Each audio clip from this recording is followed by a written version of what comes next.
Magluto tayo ng mechado. Ito yung ingredients niya. Beef,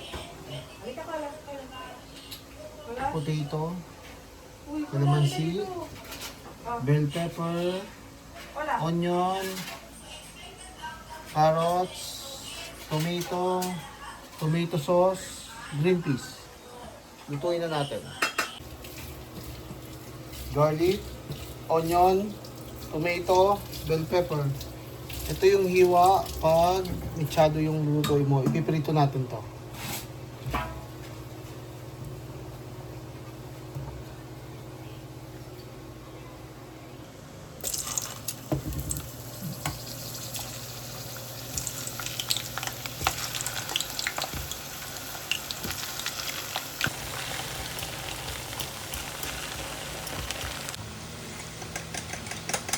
Ito, ganito. Pag ganito, okay na to.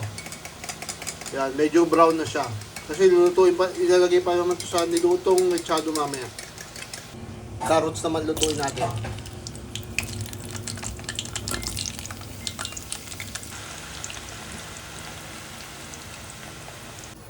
Simulan na natin mag-gisa. Lagay na natin yung mantika. Pag kumukulo na, lagay na natin yung atswete, pampakulay.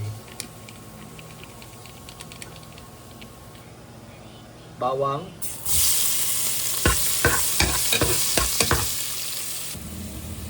sibuyas,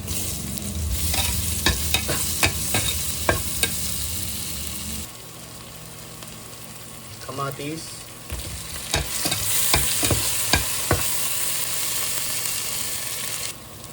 lagyan din natin ng tomato paste. Pag luto na yung tomato paste, lagay na rin natin yung baka.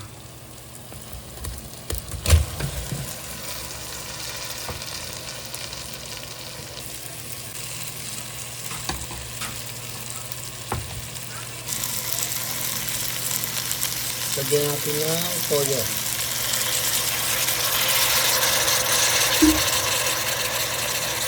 And calamansi.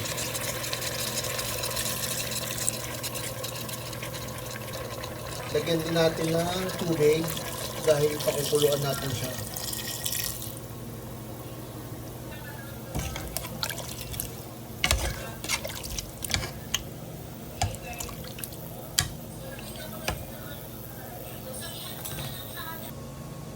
Lagyan na rin natin yung bell pepper.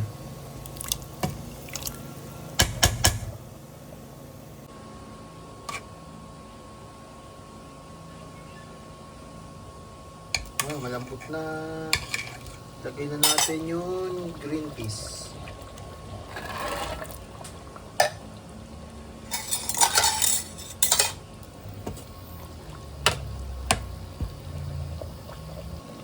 Lagay na rin natin yung sinet aside na patatas and carrots.